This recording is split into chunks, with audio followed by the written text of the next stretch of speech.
Hello, and thank you for joining us for another episode in our World of Stories series. So this summer we are exploring fairy tales, folk tales, and myth stories from all around the world. And in this series, we're actually telling them alongside the Americanized versions that we like to tell. So to do that, we are using different themes and topics taken from fairy tale, folktale indexes and the Arne Thompson Uther Index, which was an index that was started over 100 years ago by scholars that groups the thousands of folk stories from around the world into specific categories. Today we're going to be visiting that Cinderella category again, where we have kindness and caring for others wins over being selfish and being rude and mean. So, like we said in our very first Our World of Stories episode, the Cinderella story, as we know it, actually has over 3,000 different versions around the world. And today we're going to be reading one of my all-time favorites. Now, this is also one of my all-time favorite children's stories, period. So I'm really excited for today.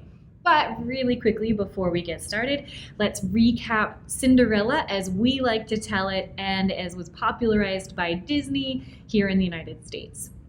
So we have a gentle girl who is raised by her father. Her mother dies, her father remarries, and her stepmother and stepsisters are not very kind.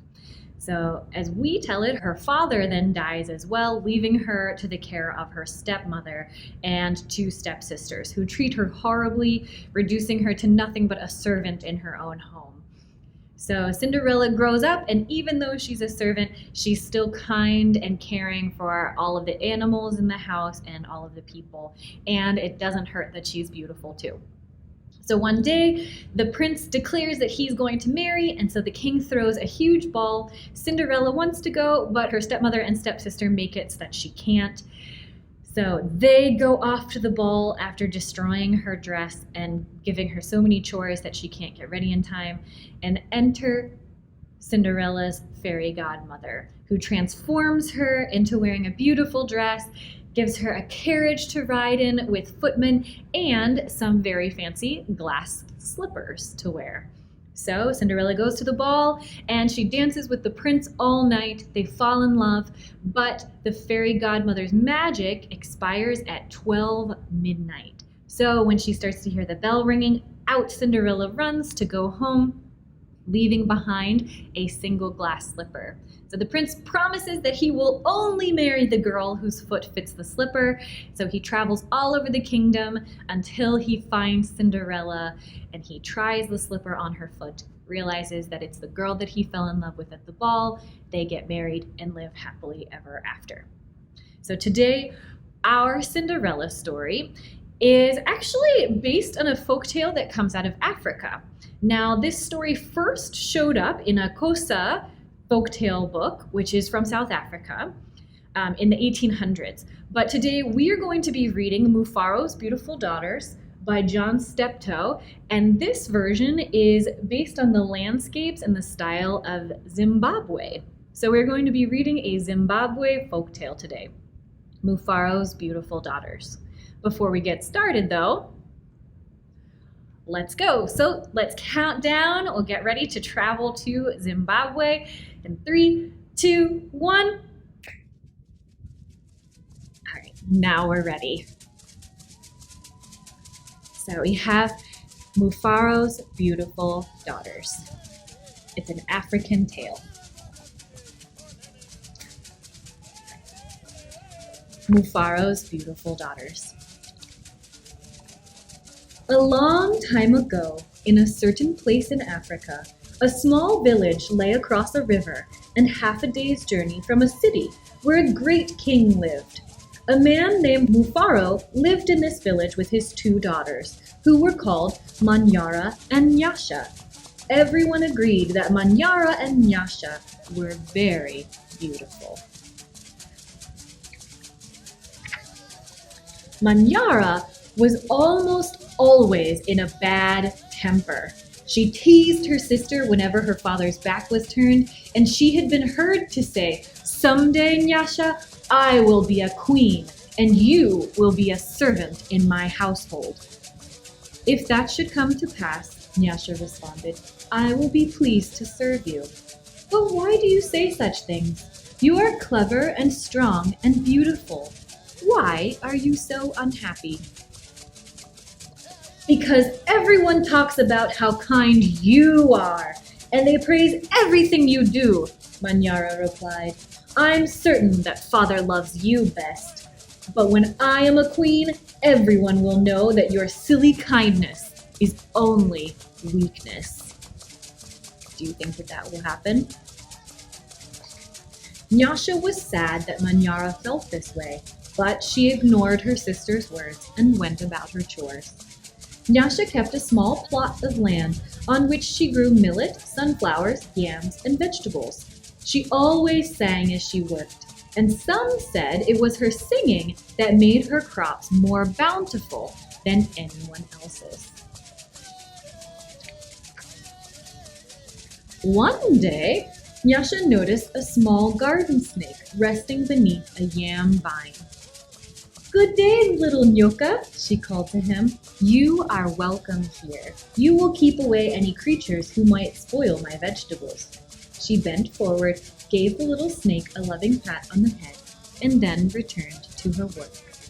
From that day on, Nyoka was always at Nyasha's side when she tended her garden.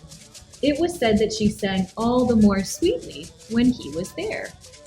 So she could have been really scared and gone, "Ah, snake!" and threw him out of the garden. But she saw how a snake could help and what it was worth. Mufaro knew nothing of how Manyara treated Nyasha. Nyasha was too considerate of her father's feelings to complain, and Manyara was always careful to behave herself when Mufaro was around. Early one morning, a messenger from the city arrived. The great king wanted a wife. The most worthy and beautiful daughters in the land are invited to appear before the king, and he will choose one to become queen, the messenger proclaimed. Mufaro called Manyara and Nyasha to him. "It would be a great honor to have one of you chosen," he said. "Prepare yourselves to journey to the city. I will call together all our friends to make a wedding party. We will leave tomorrow as the sun rises."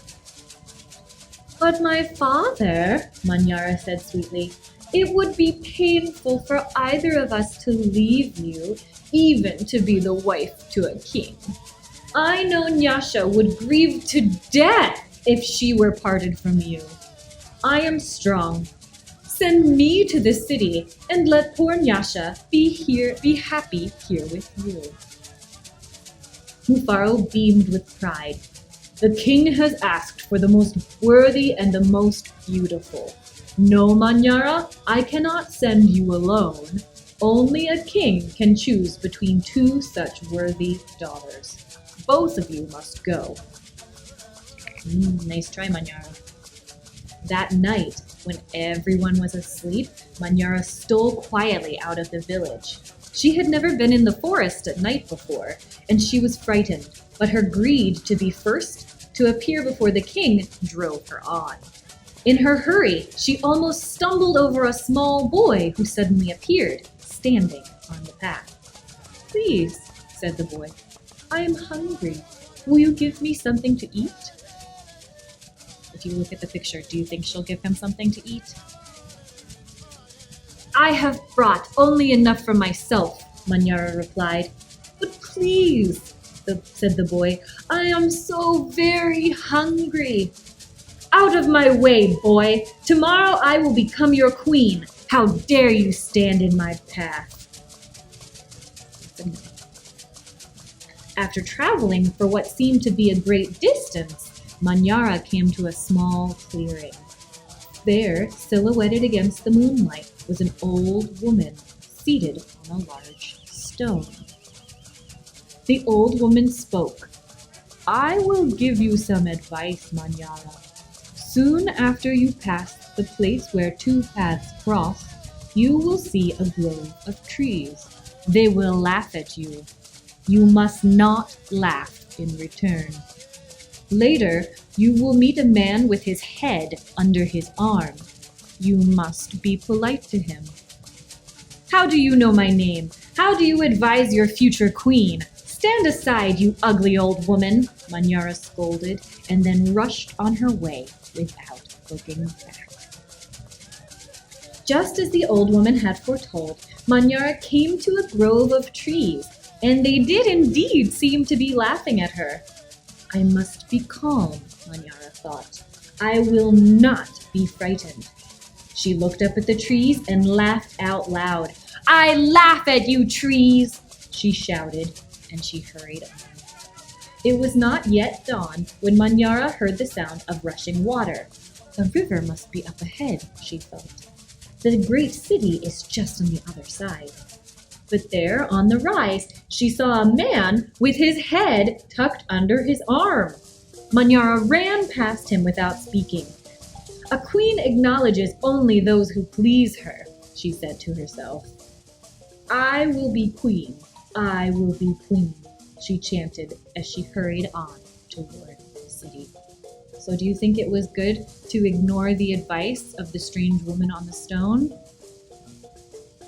I wonder what happens when she gets to the palace. But back to Nyasha. Nyasha woke at the first light of dawn. As she put on her finest garments, she thought how her life might be changed forever beyond this day. I'd much prefer to live here, she admitted to herself. I'd hate to leave this village and never see my father or sing to little Nyoka again. Her thoughts were interrupted by loud shouts and a commotion from the wedding party assembled outside. Manyara was missing. Everyone bustled about, searching and calling for her. When they found her footprints on the path that led to the city, they decided to go on as planned. As the wedding party moved through the forest, brightly plumed birds darted about in the cool green shadows beneath the trees. Though anxious about her sister, Nyasha was soon filled with excitement about all there was to see. They were deep in the forest when who will she see? When she saw the small boy standing by the side of the path. You must be hungry, she said, and handed him a yam she had brought for her lunch. The boy smiled and disappeared as quietly as he had come. Later, as they were approaching the place where the two paths crossed, the old woman appeared and silently pointed the way to the city. Nyasha thanked her and gave her a small pouch filled with sunflower seeds. The sun was high in the sky when the party came to the grove of towering trees. Their uppermost branches seemed to bow down to Nyasha as she passed beneath them. So this time they didn't laugh. I wonder why. At last, someone announced that they were near their destination. Nyasha ran ahead and topped the rise before the others could catch up with her. She stood transfixed at her first sight of the city. Oh, my father, she called. A great spirit must stand guard here. Just look at what lies before us. I never in all my life dreamed there could be anything so beautiful. Arm in arm, Nyasha and her father descended the hill, crossed the river, and approached the gate. Just as they entered through the great doors, the air was rent by piercing cries, and Manyara ran wildly out of the chamber at the center of the enclosure. When she saw Nyasha, she fell upon her, sobbing. Do not go to the king, my sister. Oh, please, father, do not let her go, she cried hysterically. There's a great monster there, a snake with 5 heads. He said that he knew all my faults and that I displeased him. He would have swallowed me alive if I had not run. Oh, my sister, please do not go inside that place. It frightened Nyasha to see her sister so upset, but leaving her father to comfort Manyara, she bravely made her way to the chamber and opened the door. Do you think that Nyasha will find a monster too? What does does she see instead? On the seat of the great chief's stool lay the little garden snake. Nyasha laughed with relief and joy. "My little friend!" she exclaimed. "It's such a pleasure to see you. But why are you here?" "I am the king," Nyoka replied. And there, before Nyasha's eyes, the garden snake changed shape. "I am the king. I am also the hungry boy with whom you shared a yam in the forest, and the old woman to whom you made a gift of sunflower seeds. But you know me best as Nyoka, because I have been all these. I know you to be the most worthy and most beautiful daughter in the land. It would make me very happy if you would be my wife."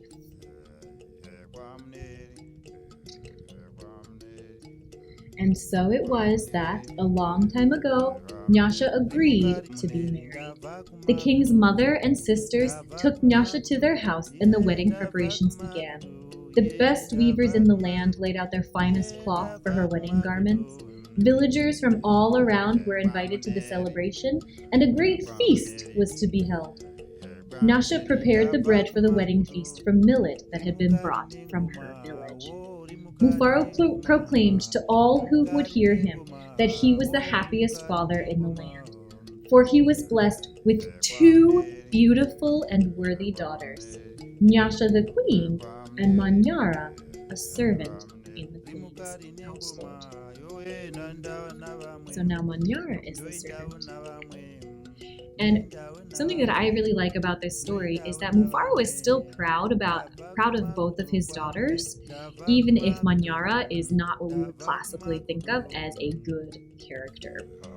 But Nyasha isn't worried about it because she still loves her sister and she still hopes for the best. So that is Mufaro's Beautiful Daughters, a tale from Zimbabwe.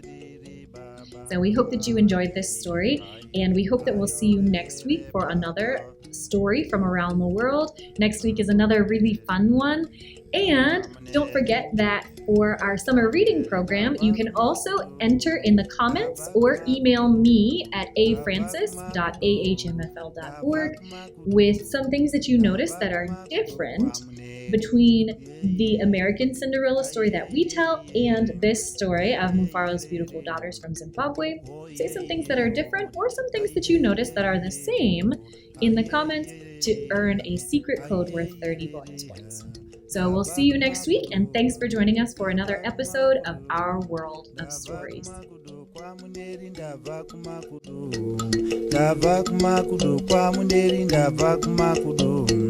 Rimukari